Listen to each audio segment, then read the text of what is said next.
Happy Sunday, everyone. Welcome to Hockeybar. Thanks for joining us today. First, I want to take a moment to remember Mr. Jon Gayle, who is a part of the hockey community who passed away earlier this week. Mr. Gayle's work can be seen in his appearances on the Sports Network, or TSN in Canada, along with his sketch series Bar Down and his work on ESPN in Canada. He was 29 years old. Now in the news is about the trade rumors circulating before the NHL's trade pause upcoming. St. Louis's Vladimir Tarasenko might be on the trade block as many teams have showed interest in him. Similarly, the Red Wings have been asked about goaltender Jimmy Howard, and Detroit's general manager Ken Holland has stated he would only be looking for first-rounders. If I were the Red Wings, though, that would be the worst move to do in their rebuild, as goaltender Jonathan Bernier, Howard's backup, is in no way a good replacement for Howard and deserves to be a backup in general. Now, some wild happenings from Chicago where the Blackhawks mascot, Tommy Hawk, clearly doesn't take taunting all too well. The mascot attacked the fan who fought him, then dragging him into the merchandise store inside the arena. We apologize for what you might have read the caption on screen to be, but I assure you it's just a letter off. Anyway, you do have to remember that these mascots you see at games are in fact real people, and they're not there to be taunted or mocked.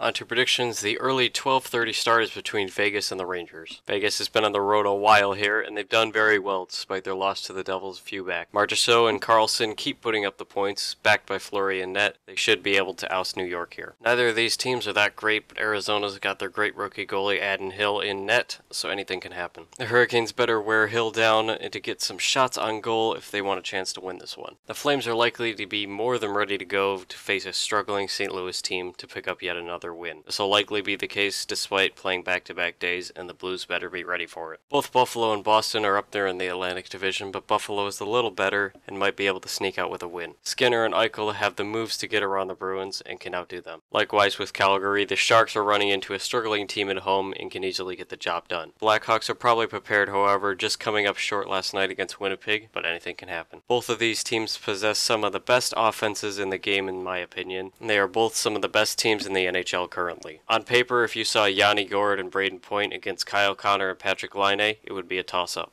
Unfortunately, as much as I don't like to bet against Winnipeg, I'm going to give this one to Tampa. Both these teams are decent in their hard division, and they both possess some of the best young skaters in the game with McDavid and Pettersson respectively. Might just be a shootout between these two guys, but I think the Oilers can come up with it by the end of 60. With stats, we see Rantanen still leading in points and assists, scoring 2 goals and 1 assist last night. Ovechkin right there with the most goals, scoring 1 last night, further extending his point streak. And Gabe Landeskog is currently tied with John Carlson of Washington in plus-minus with a plus 21 each. As for goalies, Adin Hill still leads in goals against average and Vasilevsky leads in save percentage. Fleury will play this afternoon against the Rangers and could pick up another win or another shutout. Thanks for watching this edition of Hockeybar this weekend. If you haven't already, make sure you're subscribed so you don't miss the latest updates on hockey updated right here daily. Once again, thanks for watching and we'll catch you next time.